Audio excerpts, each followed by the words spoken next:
Bueno, para mí, que siempre he intentado trabajar de la forma más honesta y seria posible, tener que decir a un armador después de 3 años, hay que hacer un tanque, me parece haberle ayudado por todo, Vas ¿no? con pena decir. Pero totalmente. Yo siempre he tenido un principio muy, muy simple.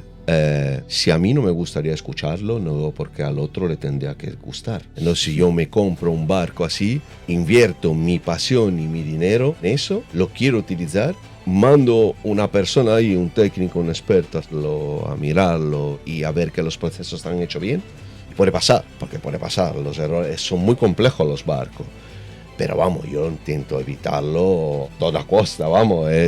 Siempre he vivido así y la verdad que muchas veces me ha costado porque el estrés que acumula es tremendo, pero no consigo verlo de otra forma. I'm Ricardo Perano. If you're passionate about super yachts, engineering, leadership, and professional growth, you're in the right place.